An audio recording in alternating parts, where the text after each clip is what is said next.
In a move that stunned observers and sent shockwaves through Washington, Donald J. Trump used the backdrop of his presidential inauguration parade to sign a series of sweeping executive orders. These orders, delivered with characteristic flair and a disregard for traditional protocol, signaled a stark shift in American governance. Trump, never one for subtlety, made it clear the Biden era was over, and his agenda was now the law of the land. The timing and spectacle of the signings, juxtaposed against the celebratory atmosphere of the parade, underscored the dramatic nature of Trump's actions. By choosing this moment, he effectively transformed a symbolic event into a display of raw executive power. This was not just about policy, it was about sending a message to his supporters, to his detractors, and to the world that Donald Trump was back, and he meant business. Among the executive orders signed were repealing the Affordable Care Act, instituting a travel ban on several predominantly Muslim countries, rolling back environmental regulations, and initiating tax cuts for corporations. Each order was a clear indication of the new direction his administration intended to take.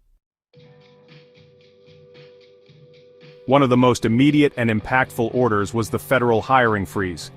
This measure, a near replica of an order from Trump's first term, effectively halted the intake of new federal employees across a wide range of government agencies. Trump, a longtime critic of what he perceives as a bloated federal bureaucracy, framed the move as a necessary step to curb government spending and increase efficiency. Critics, however, argued that the freeze would have detrimental effects on essential government services and stifle economic growth. They pointed to the potential for increased backlogs, delays in processing benefits and applications, and a chilling effect on innovation and research. The freeze, they contended, would ultimately harm the very citizens Trump claimed to be protecting. Trump's next target was the federal workforce itself.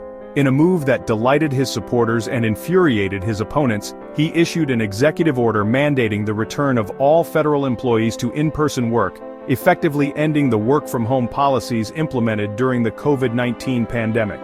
This order, a fulfillment of a campaign promise, was seen as a direct rebuke of the Biden administration's more flexible approach to work arrangements. Not content with reshaping the federal workforce, Trump then set his sights on the regulatory landscape.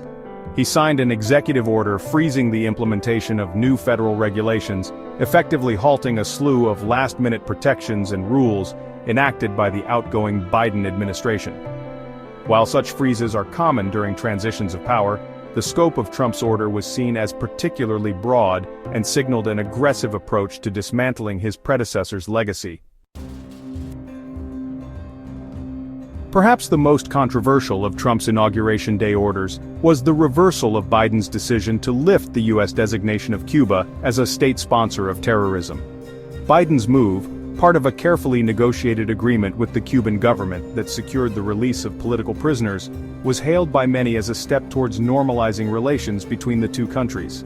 Trump, however, dismissed Biden's efforts as appeasement and argued that Cuba remained a threat to U.S. interests.